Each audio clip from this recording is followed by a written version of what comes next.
Olá pessoal, vamos lá então, análise técnica e tática do grupo C, tá? A gente está gravando isso no dia 16 de novembro, dia em que o esporte brasileiro perde a Isabel, uma grande atleta do vôlei, um ícone na luta pela igualdade feminina nos esportes, tá? Até hoje eu não entendo por que a Marta ganha menos que o Neymar, é uma pergunta que eu queria deixar aqui para todos pensarem, e um ícone também na luta pela democracia, uma pena, mas é vida que segue, vamos lá falar do grupo C, tá? Grupo C que tem a primeira seleção com 6 estrelas do nosso guia, que é a Argentina. Seleção que vem, na minha opinião, mais preparada do que nunca. Talvez não, na minha opinião, com certeza mais preparada que em 2014, quando chegou na final. A La Escaloneta, como é conhecida, eu acho que poderia estar sendo conhecida como a seleção dos Lionéis. Eu acho que o Lionel Scaloni, que é o técnico que vinha para ser um técnico interino, ficou quase uma temporada como interino e para mim é o melhor técnico interino do mundo. E por coincidência o outro Lionel, para mim, é o melhor jogador em atualidade do mundo. Tá? Então a seleção dessa não pode ser favorita. Vamos lá, o que o Scaloni conseguiu fazer, na minha opinião? O Scaloni conseguiu trazer a vontade de todo mundo ali se sentir bem jogando. Porque antes era uma dependência do Messi, todo mundo se sacrificava pelo Messi. Hoje não, hoje todo mundo faz o que tem que fazer e o Messi está à vontade, todo mundo está à vontade. Isso foi uma coisa que mudou na seleção argentina. Outra coisa que eu acho que mudou muito, que traz uma Argentina mais leve, foi o título da Copa América, tá? O título da Copa América trouxe essa leveza para essa geração que não tinha um título. Então isso muda muito. Em contrapartida tem o peso de ser a última Copa do Messi porque ele quer, né? Porque com 41 anos ele jogaria melhor que 70% dos jogadores da Copa. E agora, taticamente, o que o Scaloni fez? O Scaloni pegou um time que lá atrás a gente tinha uma inconsistência defensiva quando os outras seleções chegavam para atacar a Argentina. Quem torcia, quem gostava, quem estava fazendo trade, ficava com medo. Se estava no under, se estava no over, ficava feliz porque sabia que tinha muita chance de sair gol. Hoje a Argentina conseguiu essa consistência defensiva, tá? Com uma linha de 4 formada por quem? Emiliano Martinez, um goleiro que traz segurança, um goleiro que traz segurança na saída de bola, traz segurança debaixo das traves, traz muita segurança em todos os quesitos. Nas duas laterais, a Argentina tem 2 laterais direitos prontos e 2 laterais esquerdos prontos. Por coincidência, eu escolheria um, o Scaloni está escolhendo o outro, por isso que ele está lá e eu tô aqui, tá? Na minha opinião, o Montiel, mais técnico, jogaria como titular. Vai começar jogando com Molina. Então, um jogador que tem um equilíbrio entre apoio ao ataque e defesa muito grande. Não dá para falar para ele se ele é melhor ofensivamente ou defensivamente. Ele consegue ter esse equilíbrio. E do outro lado, eu acho o Tagliafico também um jogador muito mais técnico. Chega como um meia ali, fechando da esquerda para o meio. Já o Acunha não. O Acunha é um jogador mais forte, é um jogador que gosta do embate, que gosta da marcação, que gosta de ir para cima para penetrar, gosta de marcar aqui atrás, então é um jogador forte. Ele traz essa força física que eu acho que para o estilo da Argentina deve funcionar melhor. A gente tem na zaga o Cristian Romero jogando assim, uma temporada sensacional, e ele joga assim na Atalanta. Joga assim como? Ele joga indo para cima do atacante, tá? Como a Argentina é um time que vai jogar com marcação em bloco alto, até pro Messi não correr muito, esse é o zagueiro perfeito. E o Cristian Romero me trouxe assim, parece que o Otamendi do lado dele joga em paz. O Otamendi não chega atrasado, o Otamendi não toma cartão vermelho. Apesar de ser uma seleção que, como marca em bloco alto, está exposta a tomar mais amarelos e mais vermelho, aí vai vir com um monte de história, mas não, é porque joga em bloco alto, você marca com mais agressividade, tá? Então o Otamendi do lado do Romero parece que encontrou o grande Otamendi. Essa marcação fica mais forte ainda porque na frente você tem o Paredes e o Depou. Quando a Argentina é atacada, o Paredes fecha nessa linha de 4 zagueiros, formando uma linha de 5 zagueiros para defender a defesa argentina. O Depou, que faz essa linha de 2 com o Paredes, recebe o Di Maria, que acho que é o jogador que mais se doa para todas as equipes que ele joga, tá? Aqui vem uma explicação na minha opinião, tá? Eu como corintiano, eu prefiro um jogador que se doa do que um craque. O Di Maria consegue ser um craque e para mim é um dos jogadores que mais se doa no futebol internacional. Então assim, não tem como não gostar desse jeito dele jogar. E o outro seria o Lo Celso nessa linha. O Lo Celso que está lesionado, não vai para a Copa e aí abre uma lacuna muito grande. Quem vai jogar no lugar do Lo Celso? Se eu fosse o Scaloni, eu colocaria Enzo Fernandes. Acho que existem outras possibilidades, como McAllister do Brighton, Nicolás Gonzalez da Fiorentina, Ezequiel Palacios do Leverkusen e Papo Gomes do Sevilha. Eu entraria com Enzo Fernandes, eu vou fazer toda a descrição aqui como se tivesse Enzo Fernandes. E aí na frente dessas linhas de 5 e de 3 fica o Lautaro e o Messi. Como é que esse time se defende assim? Como é que esse time joga? Esse time tem algumas características de jogo muito boas. O Depou, além de ser um jogador muito forte fisicamente, é um jogador com uma habilidade para sair jogando, pode sair jogando, como Paredes pode sair jogando, então pode começar a sair jogando com os volantes. Se a gente pegar o jogo da Itália na finalíssima, que a Argentina ganhou de 3-0, tem um gol, se eu não me engano é do Depou, que a Argentina faz isso muito. O Messi sai, ele vem para trás, puxa essa bola, o Depou que estava ali, ele entra no lugar do Depou, o Depou que estava ali corre, na posição do Messi, o Messi enfia essa bola em profundidade, o Depou vai lá e faz o gol. Eu não me lembro se foi o Depou, mas essa jogada a Argentina faz demais. O Messi voltando com a pouquíssima habilidade que ele tem, né? Parece que ele faz a bola grudar nele, ele sai jogando e enfia. Ou Di Maria na direita, ou Depou entrando, ou provavelmente Enzo Fernandes na esquerda. Então é uma grande jogada desse time argentino para sair jogando.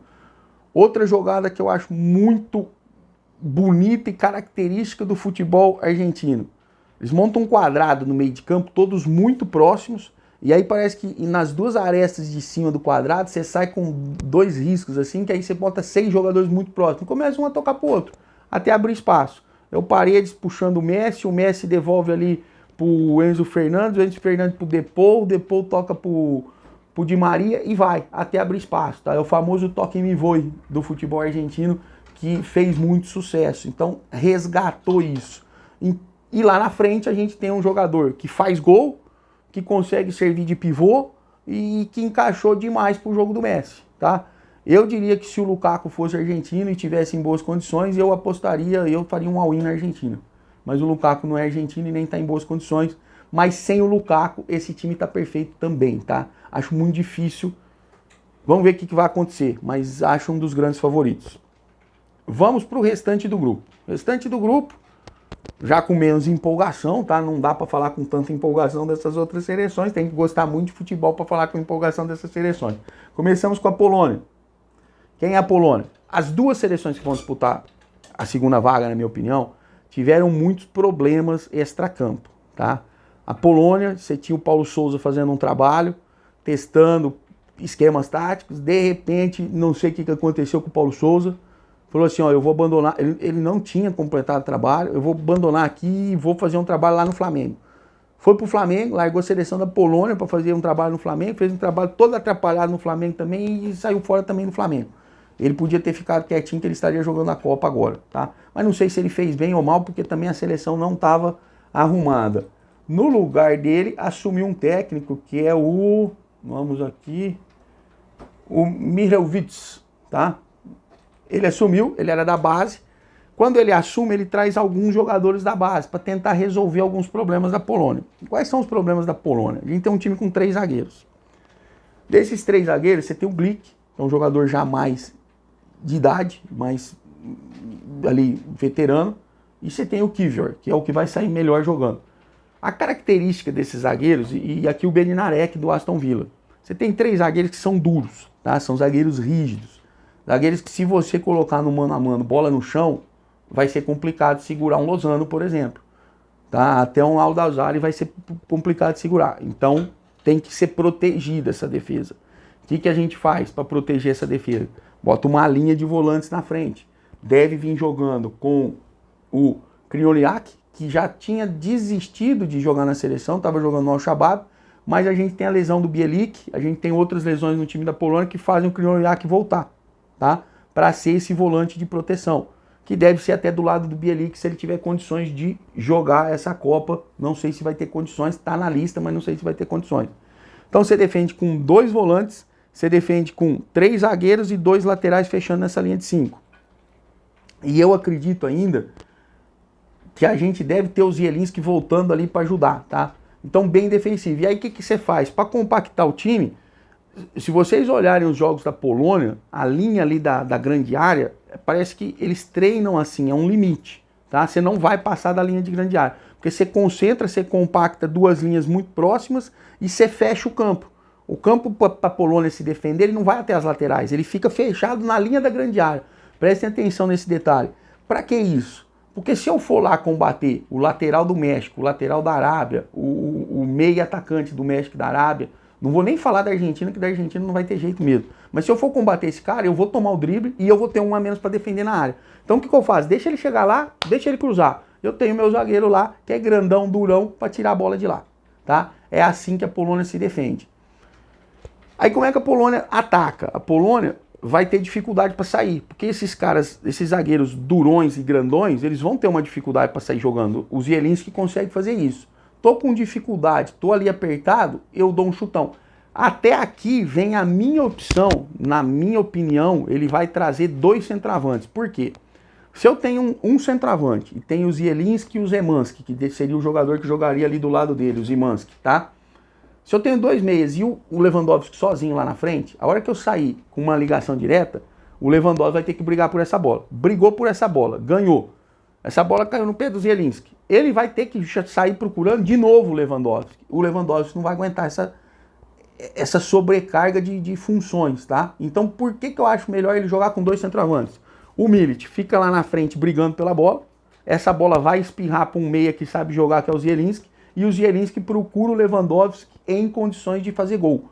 Você diminui a função do Lewandowski, tá? Eu acho mais interessante, nesse caso da Polônia, desafogando as jogadas, jogar com dois centroavantes. Mas é uma seleção que vem um pouquinho acima que o México, na minha opinião, tá? Mas é pouquíssimo, pouquíssimo, pouquíssimo. E por que esse pouquíssimo? Porque tem um jogador da classe do Lewandowski. A gente já vai engatar no México, e se o México tivesse um jogador em condições melhores, eu diria que as duas estariam em condições iguais. Não a Polônia um pouquinho acima, tá? México. Problemas extracampo, de novo, do México e também problemas de lesões, tá? Muito parecido com a Polônia. Só que o problema de extracampo, o que é? O Tata Martino, técnico argentino, de temperamento forte, se desentendeu em 2019 com um episódio totalmente justo para ele se desentender, tá? Com o Chicharito Hernández. Chicharito Hernández, maior artilheiro da história do futebol mexicano, falou, não vou te chamar mais. A opinião pública foi contra tudo, mas ele não chamou mais, tá? E o México ficou sem talvez um ataque. Eu não vou falar o melhor, porque nesse mesmo momento, eu acho que o Tata Martino tomou essa decisão porque ele tinha a certeza de naquele momento contar com o Raúl Jiménez, tá? Que jogava mais bola que o Chicharito. O que aconteceu? O Raúl Jiménez se machucou, ele não tem o Raúl Jiménez na condição que tinha lá. Esse é o problema extracampo do México que o Tata Martino vai ter que resolver. Mas vamos para o esquema mexicano de futebol. O México joga para mim num 4-3-3, tá? Com algumas variações aí nesses três, mas deve vir com o Ochoa, goleiro de altíssimo nível, tá? O Ochoa tem aqueles jogos que ele fecha o gol e brilha, como ele fez na oitavas de final contra o Brasil. Pegou eu acho que o gol do México parecia a vácuo, cara, não entrava nada, era um negócio impressionante. Nas duas laterais, o Jorge Sanches, que está jogando na Holanda, no Ajax, tem muita dificuldade de apoiar, então vai mais ficar no sistema defensivo. E o Arteaga, aí já é um jogador do Genk que já vai apoiar bem. E o México vai precisar desse apoio dele, tá? Na dupla de zagas, aí vem meu problema. Se lá na Polônia a gente tinha zagueiros grandões e durões, aqui a gente tem zagueiros que não conseguem fazer uma marcação próxima, dão muito espaço e jogam em uma liga tecnicamente inferior, tá? São jogadores que jogam na liga mexicana.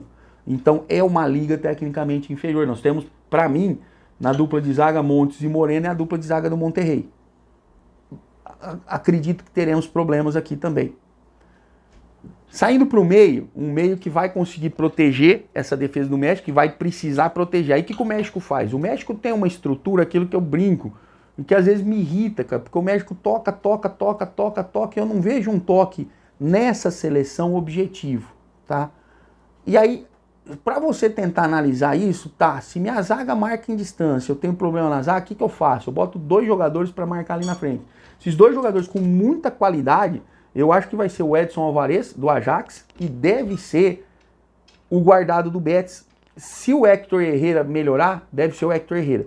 2 primeiros volantes, mas 2 primeiros volantes de qualidade. Mas o que acontece? A bola fica muito ali atrás. Você vai ter uma linha de 4, com 2 zagueiros e 2 laterais, e mais 2 primeiros volantes. Então você tem 6 jogadores ali para sair jogando num espaço muito pequeno de campo. Por isso esse toque que às vezes se torna irritante. Toca para cá, diferente do toque da Argentina, que é um toque de bola em projeção. Não, ali é um toque, o mundo pode acabar que nós vamos ficar com a bola aqui tocando. E às vezes nem fica com a bola, porque perde a bola, tá? Então isso o México vai ter que resolver, vai ter que ver como é que ele vai fazer. E aí vocês imaginem, cai muito naquele jogo de País de Gales e Estados Unidos, com uma diferença. Os Estados Unidos querem ficar com a bola, mas em projeção. O México vai ficar ali e a Polônia vai ficar do outro lado. Então vai ser um dos dois vai ter que ir para cima. Eu acredito ainda que por características o México vai ter que fazer isso, tá? Na frente, nessa ligação, acho que vai ser muito importante o Charlie Rodrigues, tá? Que ele vai pegar essa bola e vai fazer essa ligação. Ele vai ter que buscar lá com o Alvarez, com o Herrera ou com o Guardado, não sei se o Herrera vai estar em condições, e vai ter que sair para vir jogar. Lá na frente, time que o México prezava ali, o time perfeito, em condições perfeitas, 3 atacantes, aí por isso que você briga com o Chicharito, você não precisa dele. A gente tinha o Tecatito Corona, numa fase muito boa, o Raul Jiménez e o Lozano. Um trio de ataque desse, você não acha que no outro vídeo eu ia ter colocado a Polônia, não. Eu teria colocado o México. O que aconteceu até chegar na Copa? O Tecatito Corona tá fora da Copa, não tá na lista, não vem para a Copa. O Raul Jiménez, jogador Wolves, vem de uma condição que a gente não sabe se ele, em que condição ele vai estar na Copa, tá? Não sei se ele vai estar bem, se ele vai estar mal, não sei nem se ele vai ser titular. E aí abre uma lacuna, outra lacuna aí. Quem que vai ser o jogador de referência na frente no México? Henry Martin? Acho que é ele que vai começar jogando, tá? Porque o Funes Mori também vem de uma lesão e também não está bem. Na minha opinião, Raul Jiménez seria a primeira opção, Funes Mori seria a segunda opção e o Henry Martin seria a terceira opção. Acho que por problemas de lesão, o México deve começar com a terceira opção. E aí, só não falei do Lozano, o Lozano vai estar lá, é o desafogo, é o jogador referência no ataque do México, é um jogador para fazer a diferença, tá? E aí a gente não sabe nem se ele vai jogar na direita ou na esquerda, depende de quem vai ser o outro ponta que vai ajudar ele ali. Eu acredito que vai ser o Alex Vega do Chivas, tá? Se for o Vega vai jogar pela direita e o Lozano pela esquerda. Não sei como é que vai fazer isso, é um problema pro Tata Martino resolver, mas vejo muita igualdade das duas seleções. Só que esse trio de ataque vai fazer muita falta pro México, tá? Então aí eu acho que o México sai um pouquinho atrás. E nesse grupo ainda tem a Arábia Saudita, ou se você preferir chamar, o Al Hilal, tá? Por que o Al Hilal? Na escalação, hoje eu ainda ouvi uma entrevista do Hervé Renard, que é o grande técnico francês que dirige esse time, um trabalho muito bem feito, diferente de outros, dizendo que na lateral direita ele deve começar, eu achava que ele iria começar com o Al Granan do Al Nassr, mas ele deve começar aí com o Al Burail ou com o Abdul Mahid do Al Hilal. Então assim, aumentou de 8 para 9 jogadores titular do Al Hilal. E eu vi nessa entrevista ele falando que foi uma opção dele. Eu não tenho nenhum jogador que jogue em outra liga fora da Arábia, então eu vou tentar trabalhar isso com o entrosamento sendo uma grande virtude minha em relação a outras seleções, já que eu posso ter isso. E o Al Hilal é o grande time do momento da Arábia e um dos grandes times ali do Oriente Médio e da Ásia, tá? Disputando sempre finais e levando títulos em tudo que disputa. É uma opção interessante, então acho que o grupo tem Argentina, Polônia, México e Al Hilal, tá? Curiosidades nesse time de Al Hilal e grandes jogadores, nesse time da Arábia, tá? E grandes jogadores desse time da Arábia, não do Al Hilal. A gente tem referência, o lado esquerdo do... o lado esquerdo da Arábia Saudita vai ser um lado esquerdo que espera-se que ali saia um gol na Copa, saia um empate dali. A gente tem um lateral esquerdo, o Al-Sharani. Todo mundo vai lembrar do Al-Sharani e do Al-Dozari no jogo contra o Flamengo, tá? Jogou muito bem o Al Hilal, jogou muito bem. Lógico, com algumas opções ali estrangeiras, mas os jogadores da Arábia jogaram bem. E com destaque para o Al-Sharani e para o Al-Dozari. No meio, acho que tem o capitão, o Al-Faraj, que é o número 10, é o jogador mais técnico, e o melhor jogador, o Al-Dozari, com certeza o melhor jogador do time. Esses são os 3 destaques. Vejo um problema muito grande no centroavante, no homem de frente, no homem de gol.